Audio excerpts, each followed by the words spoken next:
Muy buenos días a todos.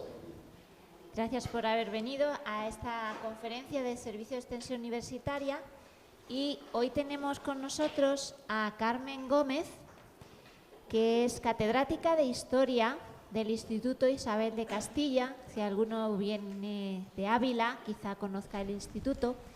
Carmen ganó la cátedra en el año 1965 y ha dedicado su vida a los jóvenes. Diréis, y a la historia, ¿no? Bueno, a enseñar historia a los jóvenes. Ella es de Ávila, está aquí también, le acompaña su marido, Alberto, que es filólogo, especialista en griego. Y la razón por la que Carmen está hoy aquí es para abrirnos el horizonte de nuestro mundo intelectual, de lo que nosotros sabemos, al mundo del pasado, que a veces pensamos que no tiene nada que enseñarnos o que no tiene interés para nosotros, lo vemos un poco lejos, ¿no? El tema de la conferencia de hoy es el mundo que se nos queda un poco lejos de la Edad Media. Algunos de vosotros estudiáis enfermería, habéis tenido clases de historia de la profesión, enfermera. ¿Y qué tiene que ver la Edad Media con todo eso? Bueno, pues algo tiene que ver porque el cuidado de los enfermos tiene un pasado muy interesante. Bueno, ¿qué es la historia o para qué sirve la historia o qué sentido tiene conocer la historia? Bueno, pues nosotros no podríamos entender nuestro presente si no conocemos nada del pasado. Como nosotros no podemos comprender a una persona si no conocemos a su familia, que es, por así decirlo, su pasado, ¿no? Pues esta es la razón por la que hemos invitado a Carmen Gómez, que después de unos años fuera de las aulas le hemos pedido volver, porque ella tiene entre sus méritos, sus muchos méritos, el de que ha conseguido entusiasmar a sus alumnos con la historia. Muchos alumnos suyos, algunos que conocemos, que trabajan aquí en la universidad, gracias a sus clases se decidieron a estudiar historia cuando fueron a la universidad. ¿Por qué? Pues porque Carmen es una profesora con la que se aprendía y se sigue aprendiendo muchísimo, que te ayuda a ver nuevas cosas, a entenderlas mejor, a interesarte por ellas. Pues yo os animo en esta conferencia que ella va a impartir, pedir a una persona que sabe tanto que se limite a hablar solo 45 minutos es algo muy difícil, casi imposible de hacer, pero ella me dice que lo ha intentado, pero que el tema es muy amplio, imaginaros, ¿no? La Edad Media son 10 siglos. Ya, pero... Y sí que me gustaría pediros que preguntéis, porque el título de esta conferencia es La vida cotidiana en la Edad Media, y sobre eso hay muchos mitos, hay muchas ideas que vienen de las películas, que vienen de novelas, que a veces no tienen relación o tienen poca relación con la realidad.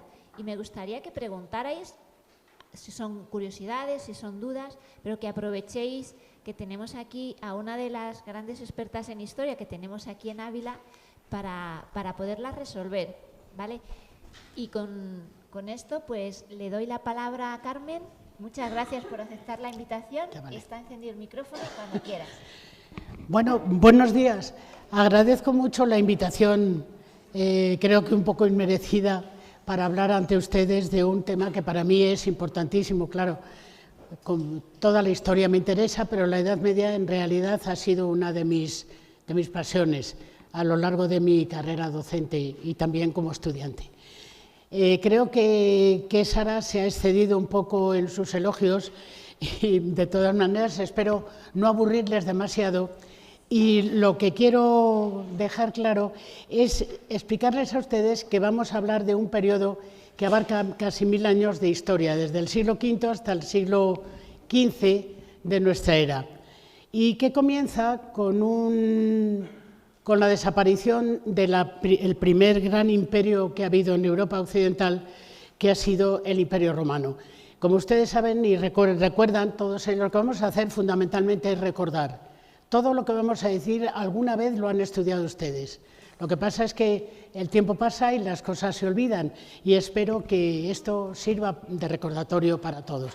Pues bien, la caída del Imperio Romano, que afecta sobre todo a la parte occidental de Europa, fue una auténtica catástrofe, pero sobre las ruinas del Imperio Romano, que fue invadido por pueblos de origen germánico y demás, es de donde va a surgir poco a poco la Europa que nosotros conocemos. Porque al establecerse estos pueblos de origen germánico en diferentes lugares de Europa, van surgiendo poco a poco unas instituciones derivadas del propio derecho germánico y del derecho romano que con el tiempo han dado lugar a las naciones que nosotros conocemos. Nos vamos a referir exclusivamente al ámbito europeo, que es el nuestro. Por supuesto, existe una Edad Media a nivel mundial, pero solamente nos vamos a referir a Europa occidental. Por supuesto, la vida cotidiana de la gente es importantísima, sin duda alguna, y depende, siempre ha dependido, de la estructura de la sociedad que a cada persona le ha tocado vivir. La estructura social de la Edad Media era muy diferente a la nuestra. Era una sociedad estamental. A la cabeza de todas las instituciones y de todos los estamentos estaba el rey.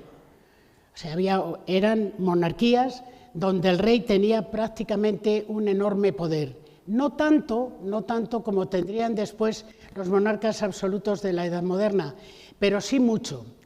Y ese poder generalmente lo compartían con una clase privilegiada que era la nobleza. Bien, la estructura estamental de la sociedad comprendía que ésta estaba dividida en tres grandes estamentos o capas sociales, que eran el primer estamento, la nobleza, que eran los privilegiados por excelencia.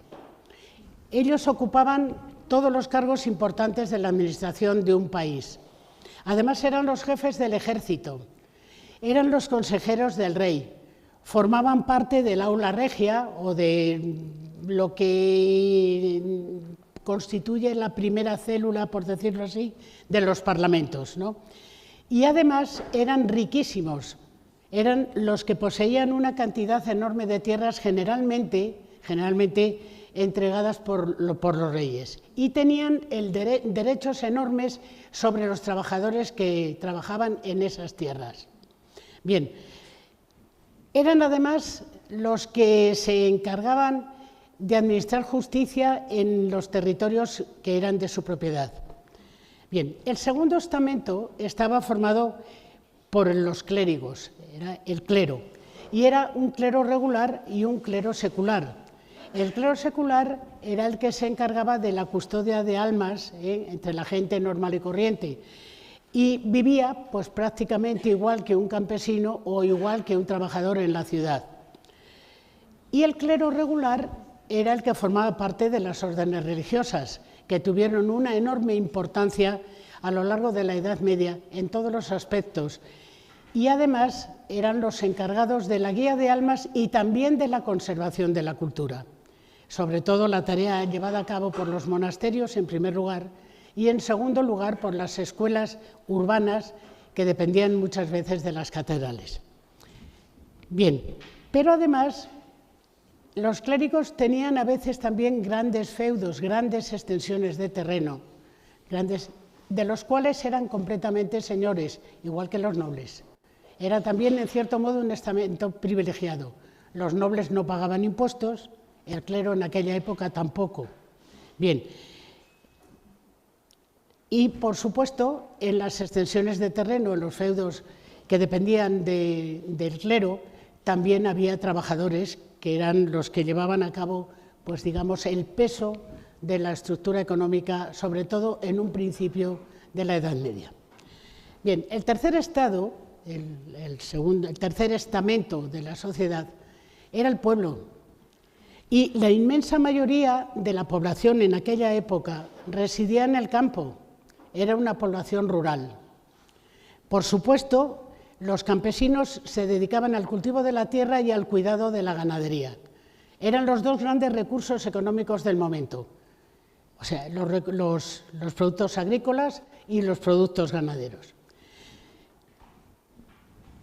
La inmensa mayoría de los campesinos que trabajaban en las tierras estaban sometidos a la jurisdicción de los nobles en los feudos que dependían de la nobleza y a la jurisdicción del clero en aquellos feudos que dependían de las catedrales o de los monasterios. Por supuesto, la vida era bastante mejor en los feudos que dependían de una catedral o de un monasterio. Y además, los campesinos que vivían en un feudo gobernado por el clero podían mandar a sus hijos muchas veces a aprender, lo cual era difícil en aquella época, a aprender en las escuelas que estaban detentadas por los clérigos, sobre todo en los monasterios. Bueno, ¿por qué en las escuelas de los monasterios? Pues porque en los primeros siglos de la Edad Media, la inmensa mayoría de la población vivía solamente dispersa en el campo y vivía en las posesiones estas grandes posesiones de la nobleza y del clero. La estructura interna de cada una de estas posesiones señoriales era un poco diferente de lo que podemos ver ahora en cualquier sitio donde la gente se dedique solamente a la agricultura. Bien, el feudo estaba dividido en dos partes. Una parte que era la reserva, que dependía del señor, y otra parte que eran los mansos. La reserva constituía lo mejor del término de todo el territorio. Las tierras más fértiles, los ríos más aprovechables, los bosques que tenían un mejor aprovechamiento también, y además en esa reserva se establecía la morada del señor, que generalmente era un castillo, un castillo construido en lo alto de una colina para poderse defender fácilmente. La mayoría de los castillos que vosotros podáis ver en España tienen un origen medieval, pero no eran exactamente tan bonitos, eran mucho más sencillos en un principio, estaban rodeados de una muralla lo más fuerte posible y también de un foso para evitar en lo posible un asalto. De manera que eran fáciles de defender y muy difíciles de conquistar. Muchas veces lo que hacían los enemigos era rodear el castillo y procurar que la gente se entregara, o sea, abriera el castillo y no se defendiera más por hambre. De manera que en el interior solían tener una cantidad enorme de reservas alimenticias, paneras, animales, abastecimiento de todo lo que era necesario para la subsistencia y generalmente también un pozo o una gran acequia para recoger el agua de lluvia. Bien, pero además de todo esto, las tierras que había alrededor del castillo pues eran las que producían mejores cosechas y los bosques los que tenían una mayor posibilidad de aprovechamiento. Bien, los mansos eran el resto de la extensión del territorio y estaba dividido en pequeñas parcelas que se entregaban al cultivo de cada familia de campesinos. La inmensa mayoría de los campesinos, en un principio, dependía para todo del señor y era difícil que pudiera abandonar un feudo o un territorio para marcharse a otro sin el permiso del señor. En algunos lugares había campesinos que eran completamente libres, pero era solamente en aquellas zonas donde había un peligro bélico constante. En las zonas fronterizas, por ejemplo, en las zonas de Europa Oriental, que estaban expuestas siempre a la invasión de pueblos procedentes de las estepas, o en España, por ejemplo, donde la lucha contra los musulmanes hacía que algunos territorios fueran especialmente peligrosos, como Castilla, que era la parte oriental del Reino de Asturias. Por eso, en Castilla no hubo prácticamente campesinos siervos, eran campesinos libres y además muchas veces propietarios, pero eso ya sería para hablarlo en otra ocasión. Bueno, la inmensa mayoría de los campesinos procuraban agruparse en pequeños pueblos porque era más fácil la defensa también. Bien, en estos pequeños pueblos las casas eran muy sencillas. Tenían una gran estancia en el centro, con el hogar, donde se hacía la vida cotidiana, la vida continua, ¿no? Tenían pocas ventanas, tenían generalmente una salida para los humos, normalmente tenían un techo muy inclinado, incluso la vivienda podía ser redonda, las paredes eran de adobes o de mampostería y el techo estaba formado por una serie de vigas que se cruzaban en el centro y luego otras tablas o vigas puestas alrededor y sobre ellas un tejado de paja o de heno en capas sucesivas mezcladas con barro, algunas veces tenían este grosor, pero eran impermeables. Era curioso, toda aquella paja hacía que el interior pues, se mantuviera bastante seco. En las zonas más meridionales a veces se utilizaban tejas y eran tejas planas que se engarzaban así, unas en otras, y que iban descendiendo hacia abajo. Claro, era una casa que tenía muy pocas comodidades, como es natural, y alrededor de esta gran estancia solía haber unos huecos, unas estancias excavadas un poco en la pared, unos salientes que constituían algunas veces los dormitorios. Alrededor de esta casa había también unos establos para los animales y un corral donde los animales podían estar más libremente, donde si había cabras y ovejas se les ordeñaba, donde se les daba de comer y donde había también un apartado con un pequeño taller, porque dentro de la casa había una cierta división de trabajo. Por supuesto, las mujeres eran las encargadas del cuidado de los niños, de los ancianos, del aseo del hogar y a veces también de colaborar en las tareas del campo con su marido o con su pareja. Bien, y además de todo esto, en la familia vivían varias generaciones, en cada casa vivían varias generaciones. Vivían el matrimonio, los padres del matrimonio si eran ancianos, los niños y si había algún familiar especialmente necesitado, también solía vivir en el seno de esta gran familia. Por supuesto era una familia patriarcal, claro. El que mandaba era el hombre, era el cabeza de familia y todos los demás estaban de algún modo sometidos a una obediencia bastante importante.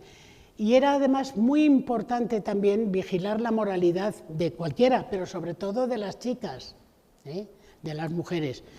¿Por qué? Pues porque era la única manera posible de asegurar que una familia estaba formada por miembros de esa familia con su propia sangre, que no había bastardos, que la sangre familiar se mantenía de generación en generación. Bueno, por supuesto, los hombres, en cambio, se encargaban generalmente del trabajo más duro en el campo y además eran los que hacían todos los aperos de labranza que eran necesarios. Carros, arados, los arreos necesarios para conducir a los animales a sus lugares. Eran unos utensilios muy sencillos en un principio, casi siempre heredados del mismo utillaje que habían utilizado los campesinos romanos, pero que con el tiempo, a lo largo de la Edad Media, se fueron perfeccionando.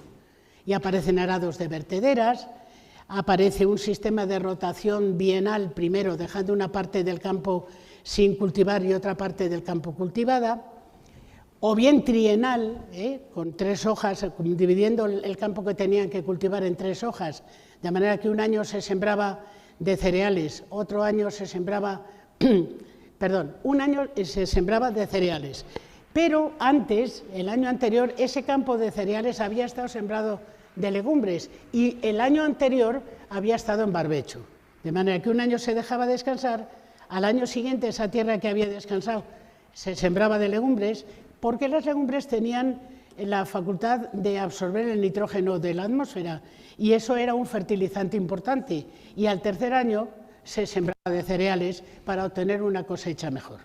Bien, todo el trabajo de los campesinos repercutía, digamos, un poco en la mejora de la propia economía familiar pero, por supuesto, en la economía del señor, porque los campesinos tenían que pagar todos los años el diezmo de la cosecha que obtenían, al señor. Y además tenían que pagar una serie de impuestos por ocupar todas las, digamos, instalaciones de carácter industrial, por decirlo de alguna forma, o de carácter artesanal, que generalmente estaban en el castillo o residencia señorial. Tenían que pagar un impuesto por utilizar el molino, por utilizar la fragua, por utilizar, si era necesario, también las carreteras que conducían de un pueblo a otro. Ese impuesto por utilizar las carreteras, caminos más que carreteras, se llamaba derecho de peaje. Si tenían que atravesar un puente, tenían que pagar otro impuesto que era el derecho de pontazgo. Y a veces, para entrar en la propia ciudad, residencia del señor, había que pagar otro impuesto que se llamaba el fielato. De manera que, como comprendéis, la vida de los campesinos era dura, austera y demás. Se suavizaba un poco por la existencia de algunas festividades anuales importantes. En primer lugar, la festividad del santo patrón de cada pueblo. En todos los pueblos, por pequeños que fueran, desde el principio hubo dos edificios que eran importantes para todos: la iglesia y el cementerio. La iglesia estaba generalmente bajo, digamos, la potestad de un clérigo que tenía una preparación religiosa a veces importante y a veces no tanto, porque claro, no existían en aquella época unos seminarios diocesanos como los que existen en nuestro tiempo para la preparación del sacerdocio, pero muchos de ellos sí que habían podido asistir a las escuelas que había en los monasterios y tenían la preparación suficiente para extender una visión del cristianismo, puesto que era el cristianismo la religión preponderante en Europa, una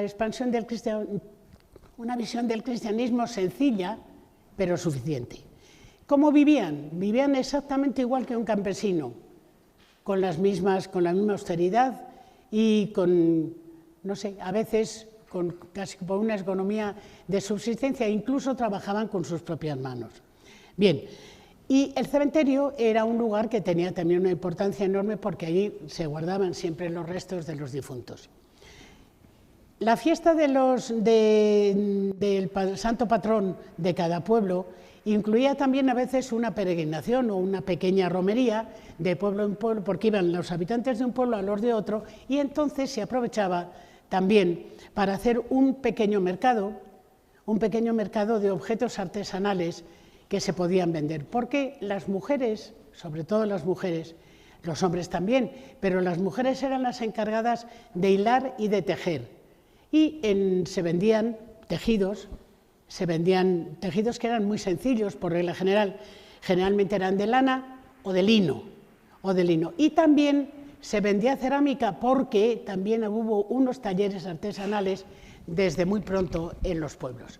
Bien, ya a medida que va pasando el tiempo, a partir del siglo IX aproximadamente, en cada pueblo va habiendo también talleres especializados y hay ceramistas, hay carpinteros, hay curtidores y hay herreros que proveen a la comunidad de todo lo necesario. Bien, finalmente, para dejar un poco claro cómo era la vida de este grupo social, tenemos que pensar que si se cometía algún delito o si había algún delito o falta que castigar, el encargado de administrar justicia también era el señor.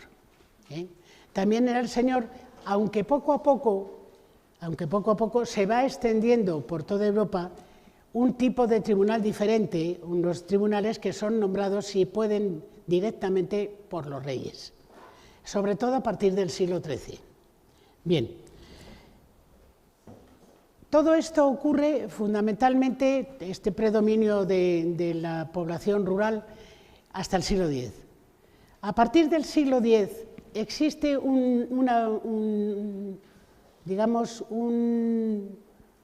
pacificación mayor en Europa, porque hasta el siglo X ha habido pequeñas invasiones, no solamente la gran invasión de los bárbaros, que es la que acaba con el Imperio Romano, sino otros pueblos que atacan a los pueblos ya establecidos y que vienen de las estepas de Oriente, por ejemplo, los húngaros, los vikingos, que también atacan a las zonas de Europa Occidental, y los húngaros a la de Europa Oriental. Pero en el siglo X aquellas invasiones han sido de algún modo rechazadas, y existe un periodo de paz mayor en el continente. Y entonces surge la vida urbana otra vez.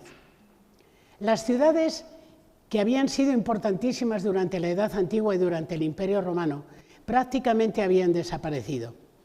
Pero a partir de este periodo de pacificación empiezan de nuevo a resurgir, sobre todo las antiguas ciudades romanas, en toda la Europa del Sur fundamentalmente, en Italia, en España, en Francia, etc. Pero además surgen otras nuevas ciudades en las grandes rutas de comunicación, porque es muy importante también en ese periodo la actividad comercial. Y a medida que esa actividad se va desarrollando, surgen ciudades en lugares donde es fácil atravesar un río. Por ejemplo, Innsbruck, que es una ciudad de Austria, que significa puente sobre el Inn, eso es lo que significa Innsbruck. O Cambridge, que es puente sobre el Cam en Inglaterra. Otras ciudades surgen en una ruta importante que geográficamente es bastante fácil, pero hay que defender. Una carretera, una ruta de penetración de sur a norte en el continente europeo, o en España, por ejemplo, también.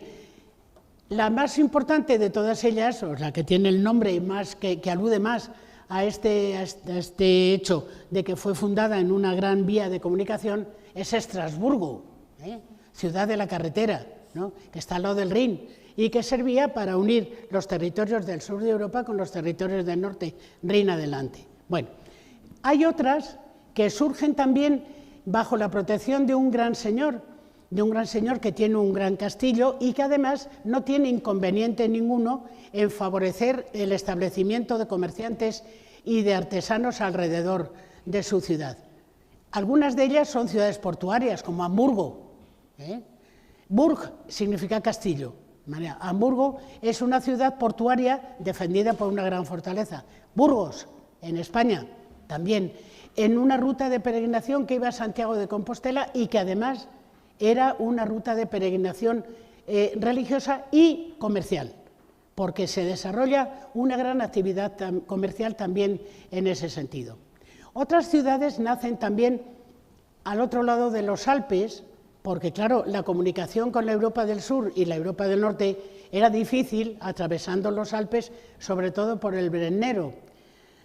Una de las ciudades que tuvieron más importancia para el paso de Italia al norte a través de los Alpes es Trento, bueno, que también se desarrolla alrededor de un núcleo fortificado. Finalmente hay otras ciudades que surgen alrededor de un monasterio o de un centro religioso importante, como Múnich, que significa München es monasterio en alemán, y Múnich tiene un origen así alrededor de un monasterio, o por ejemplo también Münster, en el oeste de Alemania. Bien, el hecho es que estas ciudades van teniendo cada vez un auge mayor, que los campesinos, con permiso de los señores, pueden ir poco a poco abandonando sus feudos y que se establecen en estos núcleos nuevos, dedicándose fundamentalmente a la artesanía y al comercio, que poco a poco se va desarrollando una actividad industrial que aumenta enormemente las posibilidades económicas. Pero, ¿cómo estaba organizada la vida en estas ciudades?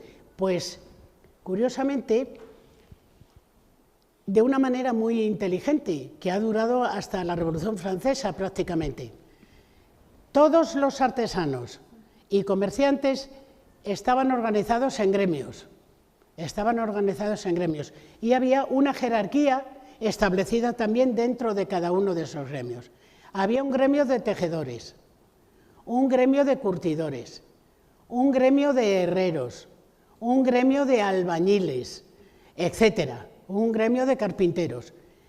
Y cada gremio se establecía en una calle distinta de la ciudad, en una calle distinta o en un barrio distinto, de tal manera que todavía en nuestra época queda un recuerdo de esta forma de establecerse en la Edad Media.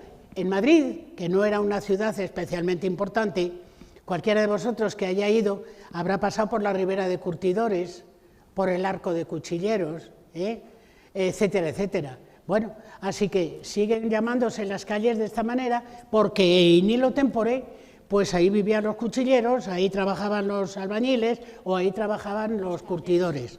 Claro, también. Bueno, entonces, para entrar en un gremio, para trabajar tenía que estar uno agremiado, tenía que pertenecer a un gremio. ¿Y de qué manera se empezaba a pertenecer a un gremio? Primero, como aprendiz. Uno entraba en un gremio, en un taller, como aprendiz. El aprendiz vivía en la propia casa del maestro. El maestro le alimentaba, el maestro le pagaba muy poco, pero le enseñaba el oficio. Le enseñaba el oficio. Y cuando ya se creía que estaba capacitado para desempeñar el oficio por sí mismo, sufría un examen y si el examen lo superaba, pasaba a oficial. Y cuando pasaba a oficial, podía establecerse por su cuenta, vivir en otra casa, marcharse de casa del maestro y cobrar un sueldo. Y ese sueldo le iba permitiendo tener unas posibilidades económicas para que cuando llegara el momento establecerse por su cuenta también, para ser maestro. Y para ser maestro tenía que demostrar su maestría, presentando una obra maestra, que era el examen. No era un examen teórico, no, había que presentar una obra maestra. O sea, nosotros llamamos ahora obra maestra a la Divina Comedia de Dante, lo es, claro. Al Quijote, lo es, sí. Pero en su sentido originario, la obra maestra es la obra que tenía que presentar un oficial para demostrar que conocía perfectamente su oficio. De manera que, si quería ser un maestro tejedor, tenía que presentar un paño precioso, divinamente hilado, estupendamente tejido, perfectamente teñido, etcétera, etcétera. Bueno, y entonces obtenía la categoría de maestro y en ese momento podía establecerse por su cuenta y abrir un taller propio en la misma calle o en el mismo barrio donde estaban todos los talleres de ese oficio. Bien, pero además había gremios de comerciantes que también sufrían, digamos, de alguna manera, el mismo proceso para llegar a obtener la maestría. Y estos comerciantes eran los que desarrollaron o contribuyeron muchísimo a desarrollar, otra vez un poco, digamos, las técnicas de transportes. Los carros se van perfeccionando, los animales de tiro, que en un principio eran solamente bueyes, van siendo sustituidos por caballos y por animales más rápidos. Los carros que se utilizan son entoldados y además para preservar a las mercancías pues de la lluvia o de lo que fuera. Y además van surgiendo auténticas compañías de transportes, como la que existió en Castilla, que era importantísima, que era la Real Cabaña de Carretería. Claro está que esto muchas veces cuenta también con la protección de los reyes. Y esta Real Cabaña de Carretería, que existe en Castilla, pero existió en otros muchos sitios de Europa, tenía una serie de caminos que eran cuidados todo lo mejor que se podía. Porque claro, los romanos habían hecho una red de carreteras que eran absolutamente maravillosas. Todas esas calzadas de las cuales se conservan restos en toda Europa, y que a lo mejor algunos de vosotros habéis tenido la suerte de ver unos programas que han hecho emitidos en televisión a altas horas de la noche, eso sí, porque no conviene, hay cosas que no conviene que se sepa tanto, ¿verdad? Bueno, pues hechos por unos profesores de la Universidad de Zaragoza, que se han dedicado pues, a estudiar estupendamente y a poner, pues, digamos, con todos los medios electrónicos que tenemos a nuestra disposición, en conocimiento de la gente, cómo era una calzada romana, cómo se hacían los puentes, cómo se cuidaban, etc. Y durante mucho tiempo, a pesar de que los bárbaros destrozaron todo lo que pudieron en la invasión del Imperio Romano, se siguieron utilizando las calzadas romanas, pero no se cuidaban en exceso. De manera que lo que ha llegado hasta nosotros han sido restos. Y los puentes que han llegado hasta nosotros, que son puentes romanos, son absolutamente impresionantes y nos siguen dejando con la boca abierta. En la Edad Media no se hicieron unos puentes tan impresionantes, de ninguna manera. Se siguieron utilizando los puentes romanos, o se hicieron otros que eran bastante más pequeños, algunos muy bonitos, como el de Cangas de Onís, que todos vosotros habéis visto. Bueno, pero los romanos pues siguieron siendo verdaderamente obras maestras y ahí están. Yo recuerdo que la primera vez que fui a Salamanca, siendo pequeña todavía, pues iba con unos familiares míos y llegamos a la ciudad y íbamos a utilizar el Puente Nuevo. Y había un cartel que ponía: camiones y trailers por el Puente Romano, turismos por el Puente Nuevo. Lo cual quiere decir que los puentes romanos eran verdaderamente magníficos, pero que desgraciadamente en la Edad Media algunos pues no se conservaban tan bien como hubieran podido conservarse. Bien, el hecho es que esta real cabaña de carretería y las cabañas de carretería que había en Europa, pues hicieron que los caminos se cuidaran mejor, que mejoraran los medios de transporte y además se establecieron postas, es decir, posadas, sitios donde descansar. Así que una silla de postas era un carro que iba de posta a posta, de posada a posada. ¿Qué había en cada posta? Pues en la posta había una casa donde descansar, con varias habitaciones, un edificio para los viajeros, unos grandes corrales donde podían dejar a los carros también descansar, y otros donde había animales de repuesto, porque cuando se llegaba a un sitio, claro, había que dejar los animales que estaban cansados y coger unos animales nuevos. Bien, esto facilitó muchísimo el tránsito de mercancías de unos lugares a otros de Europa, y también facilitó muchísimo el que se pudiera llegar con mercancías a ciudades portuarias, y que esas ciudades portuarias desarrollaran además una industria nueva que es la industria naval, una industria naval que fue verdaderamente espléndida, sobre todo en algunas ciudades del norte de Europa, que formaron ligas de mercaderes como la Hansa, en el mar Báltico, a la que pertenecían ciudades alemanas, ciudades de los Países Bajos e incluso algunas inglesas y francesas. O bien las grandes ciudades portuarias del sur del Mediterráneo, como Venecia, Génova, Marsella y más tarde las ciudades de la Corona de Aragón, Barcelona, Valencia y demás.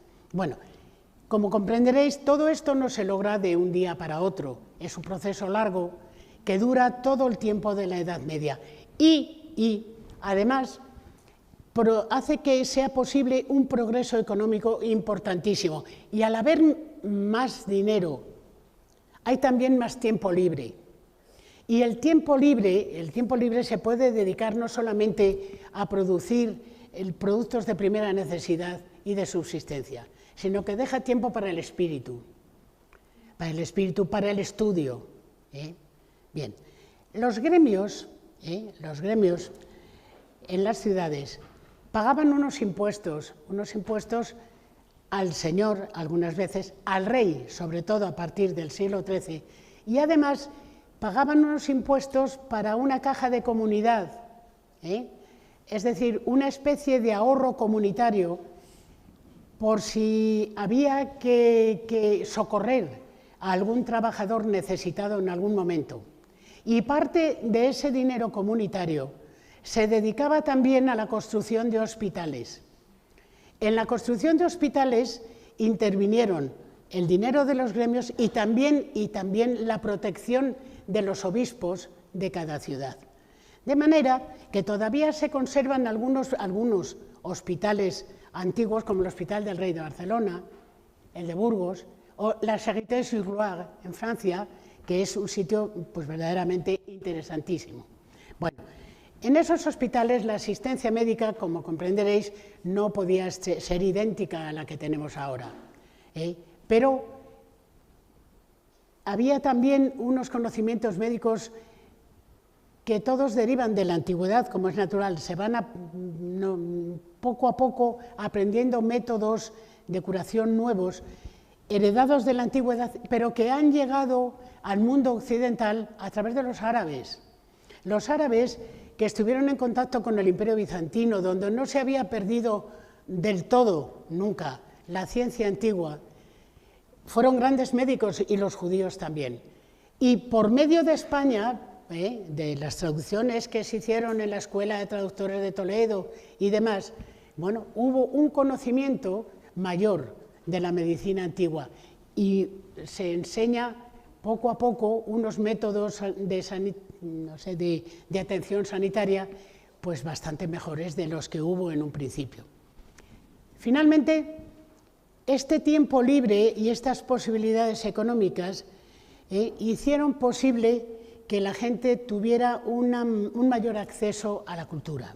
La cultura en la Edad Media había dependido fundamentalmente al principio, sobre todo, de los monasterios, donde se habían copiado las obras de la antigüedad con todo rigor durante mucho tiempo. Pero cuando se desarrolla la vida en la ciudad, son también los obispos y los clérigos urbanos los que van teniendo una mayor preparación cultural heredada de los monasterios, por supuesto, y empiezan a aparecer escuelas protegidas por los obispos, son las escuelas episcopales, a las que podía asistir todo el mundo que tuviera un cierto recurso económico. Y poco a poco estas escuelas van teniendo una mayor importancia hasta que finalmente pues, una comunidad de estudiantes y de profesores acaban creando las universidades. Sabéis que las universidades tienen un auge importantísimo a partir del siglo XIII, pero algunas hunden sus raíces ya en aquellas escuelas episcopales que funcionan muy bien desde el siglo XI finales y el siglo XII. La primera universidad que se crea en Europa es la Universidad de Bolonia, la que funciona con unos estatutos propios y demás. Bolonia es una ciudad del norte de Italia. Pero inmediatamente después surge la Universidad de Oxford, en Inglaterra la de Salamanca, en Castilla, que curiosamente es heredera de otra más antigua. La primera universidad española la crea nuestro gran rey Alfonso VIII, en el año 1214, y fue la Universidad de Palencia, y se llamaba Estudio General de Palencia. Pero el rey murió ese mismo año de 1214, y poco después, 2 o 4 años más tarde, el Estudio General de Palencia se traslada a Salamanca. Y luego, poco a poco, van surgiendo otras universidades en España, en fin, la Sorbona, casi a la vez en París, universidades en Alemania, en el resto de Inglaterra, etc. Bien, evidentemente, como veis, la Edad Media es una cosa mucho más interesante de que en un principio uno pueda pensar. Es un periodo en el que poco a poco va surgiendo la Europa que nosotros conocemos, donde se van formando los países que nosotros amamos y conocemos y tenemos al lado, y el nuestro propio, y hay dificultades y hay desigualdades, es verdad. Por eso el tiempo que viene inmediatamente después, que son los tiempos modernos, la Edad Moderna, tiene la gran tarea de ir acabando poco a poco con estas desigualdades, hasta lograr que se forme una creación humana tan importante como el Estado de Derecho, y que los hombres dejen de ser súbditos para ser ciudadanos y participen de pleno derecho en la vida comunitaria de sus respectivos países. Nada más, esto es todo.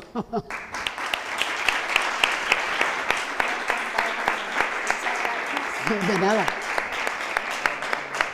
Bueno, si alguno queréis preguntar alguna cosa, el tiempo que tengamos. Sí, tenemos ahora unos minutos, ¿no? Yo creo que sería interesante que aprovecháramos. Si podéis levantar la mano o también podéis hacerlo por escrito, si quisierais, como queráis.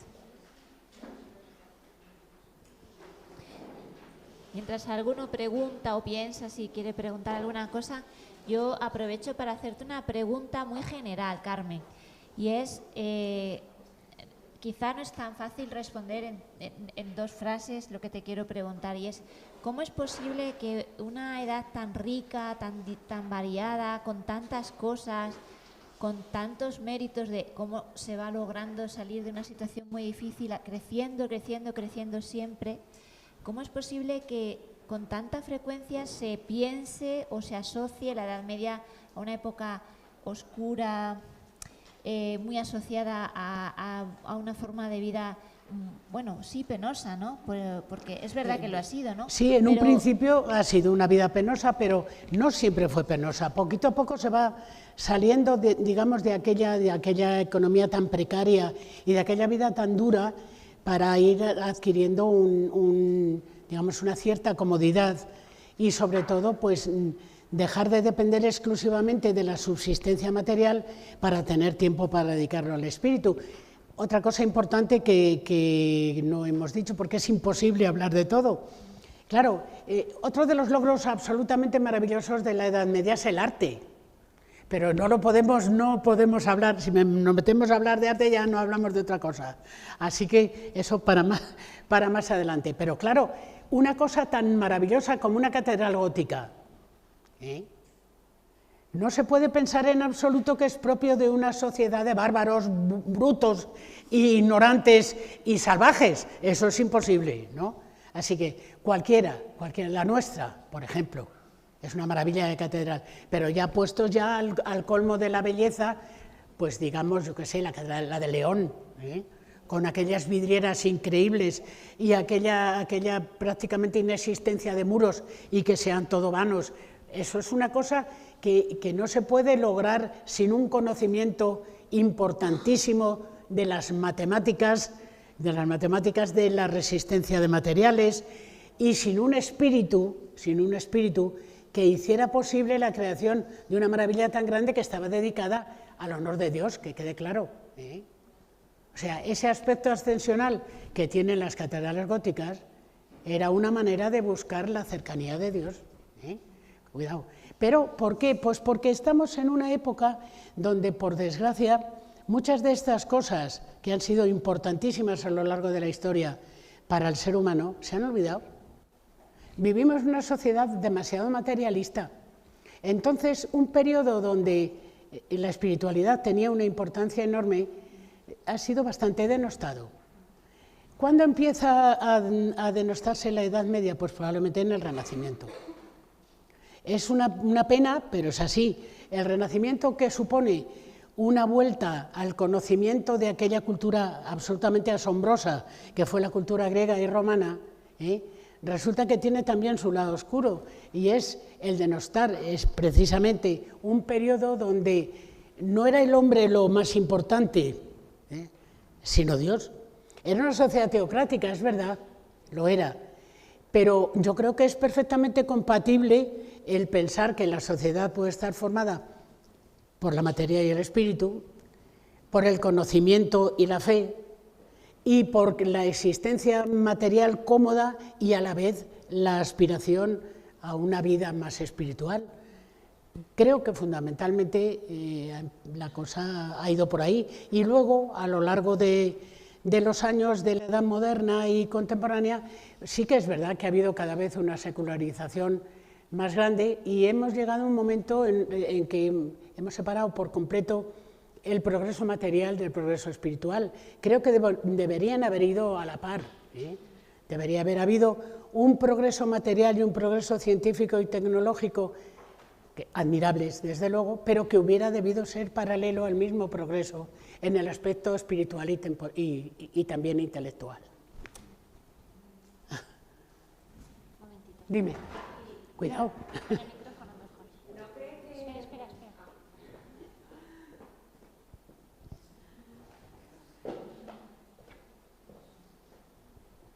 ¿No cree que estamos ahora en una nueva Edad Media? O sea, estamos ahora otra vez siendo siervos y hay unos señores feudales que se llaman políticos, y entonces como que hemos ido involucionando en vez de evolucionando.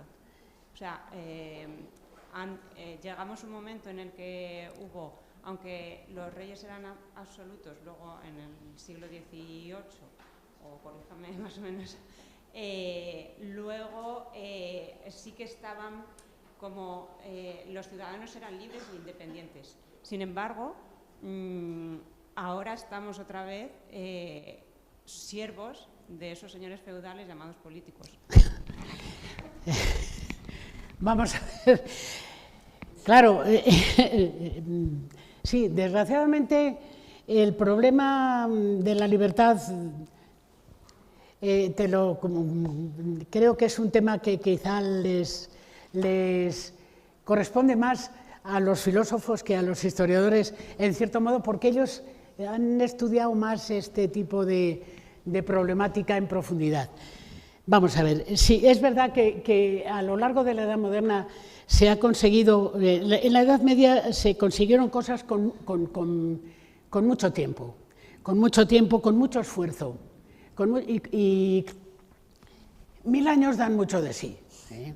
Y evidentemente, cuando empieza la Edad Moderna y empieza a poner en tela de juicio, digamos, esta manera de pensar y esta estructura y esta espiritualidad de la Edad Media, se vuelve otra vez a dar una enorme importancia a toda la tarea realizada por los hombres, lo cual está bien, porque de nosotros mismos debe depender también nuestro destino, en cierto modo, ¿no?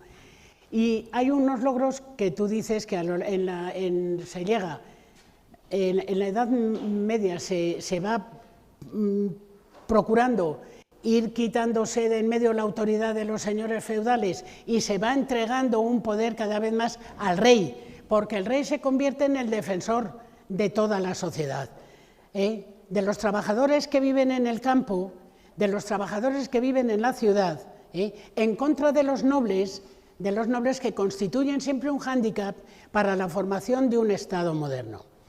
Claro, eso lo podríamos ver muy bien si estudiáramos el reinado de los reyes católicos, pero es imposible, el tema de la conferencia era otro, ¿no? Bueno, entonces, sí, los reyes católicos consiguen formar y lo mismo que ellos, los reyes de Francia, los reyes de Inglaterra y los reyes de otros sitios, menos en el Sacro Imperio Romano Germánico, donde el poder está dividido solamente en manos de los nobles, pero eso nos llevaría muy lejos ahora. Ocurre que ese poder que se va concentrando poco a poco en los nobles y que en un principio redunda en beneficio de toda la sociedad, llega un momento en que en el siglo XVII y XVIII vuelve a tener una importancia enorme la nobleza que sigue detentando todos los cargos públicos importantes y demás. Y ese exceso de poder y esos privilegios que tienen los nobles hacen posible que haya un espíritu revolucionario cada vez más importante en Europa, porque las clases que no son privilegiadas aspiran, como es natural, a regir los destinos de su propio país.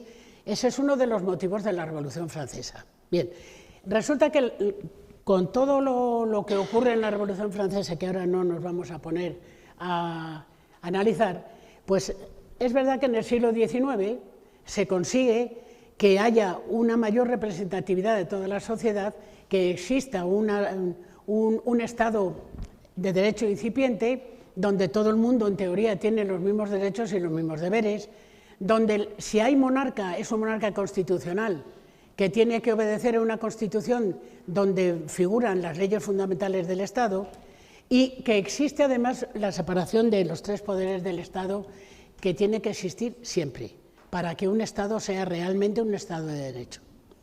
Por ahí van los tiros. Entonces, claro, siempre ha habido una tentación por parte del que detenta el poder, de mantener el poder completamente en sus manos. Bueno, pero para que funcione de verdad un Estado de derecho, los tres poderes del Estado tienen que estar separados siempre. Y no nos olvidemos de que son el poder ejecutivo, el poder legislativo y el poder judicial. Bueno, el primero de todos es el poder legislativo en un principio. ¿Por qué? Porque es el poder que es elegido por el pueblo. Por eso, a lo largo del siglo XIX, se van estableciendo constituciones cada vez más abiertas, más liberales, que conceden el derecho al voto a todo el mundo. Primero hay un derecho restringido, solamente los que tienen una cantidad determinada de dinero pueden votar.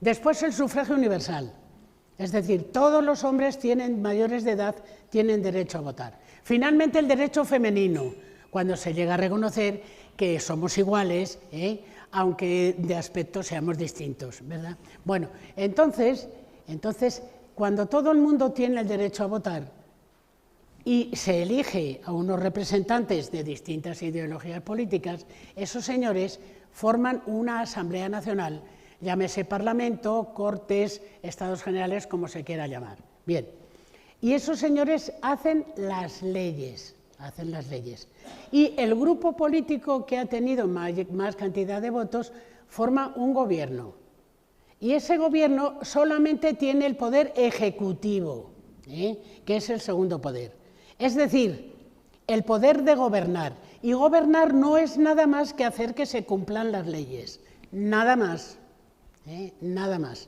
Bueno, y luego existe un tercer poder, que es el poder judicial, que debe estar en manos de unos señores que conozcan la ley perfectamente, es decir, unos jueces que tengan que haber demostrado que se conocen los códigos y todas las leyes elaboradas por el Parlamento y toda la legislación anterior, que lo conocen así perfectamente y que por lo tanto son capaces de defender la legalidad en cualquier momento.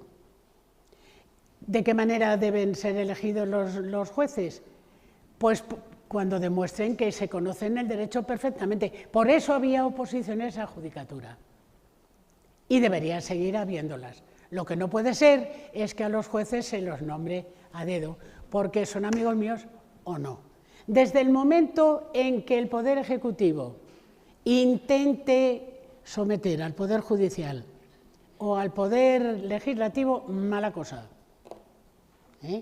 Ahí pueden venir las desigualdades de nuevo, la inestabilidad política después, con todas las consecuentes desgracias que puedan venir. Pero esperemos y confiemos en Dios nuestro Señor de que eso no ocurra.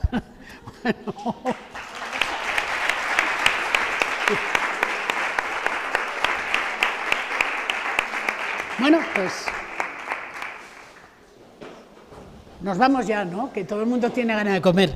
Gracias, Carmen, porque nos ha encantado que volvieras a las aulas. Creo que te llamaremos más veces. Bueno, gracias.